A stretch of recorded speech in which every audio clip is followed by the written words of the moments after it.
Does your river mirror look like this? Well, you got a couple options. You can replace just the mirror, or you can replace the entire thing. I'm going to replace the whole thing because it rattles. So on this particular model, it was an Allen. A lot of them are Allens. Well, there'll be a screw. So the question is if this is going to be the same on the windshield. So I got this for around $23. We're going to see if it fits. This one, as you can see, is a regular Phillips head. Alright, so I was able to get that off of there using a heat gun. Watch out, it's really hot. Make sure you have something to catch it with, or pull it off, like kind of twist on it with a pair of pliers very gently so you don't break your windshield. And just make sure you have something to catch it in, because it will burn your hand. It's still hot right now, and I took it off like 2 minutes ago.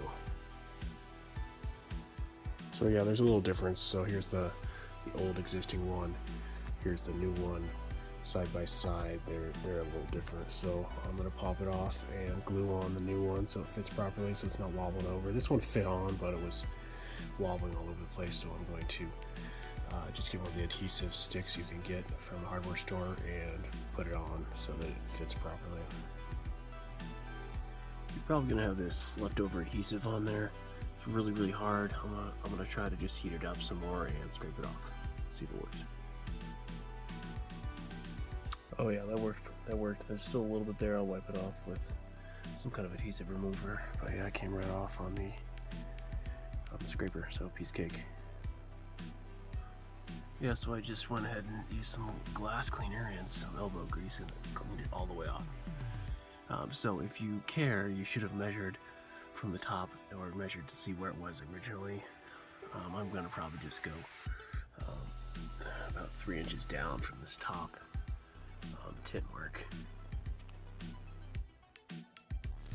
Alright, so you want to mark it so you know which way goes against the window, and then you got to scuff that up before we put on our glue.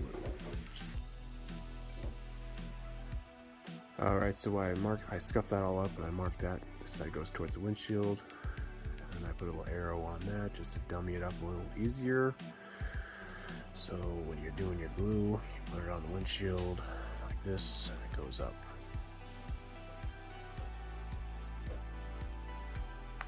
You're going to want to mark the outside of your window for where you're going to be putting this on, but I know that on this car it's easy. It's just going to go right where this top shade starts, the shading of the window, so it's going to be real easy for me to do it, so I'm not going to mark it.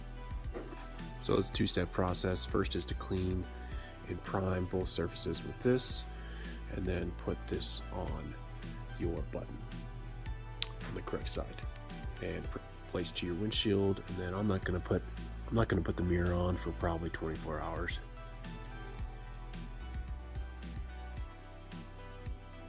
All right, we're all set up.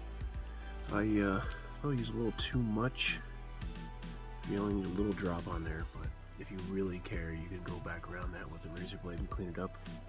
But I doubt you'll be able to see much of that when you put the mirror on. So yeah, I'm gonna do that 24 hours, and we should be good to go.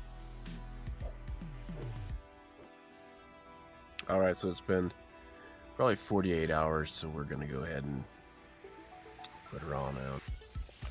So all I need is a screwdriver for and there we go. Real simple. Just gotta make sure you do the gluing process of that button on the windshield and let it set. Because there was an actual adhesive one you could buy where it's just a 3M adhesive that you stick on the window. But the guys at the auto parts store said that this is a little bit stronger. So I guess only time will tell if it sits in the sun and if it falls off. But now I got a brand new mirror, and I'll actually be able to see, and it won't be all shaky. So yeah, I hope you guys found this helpful.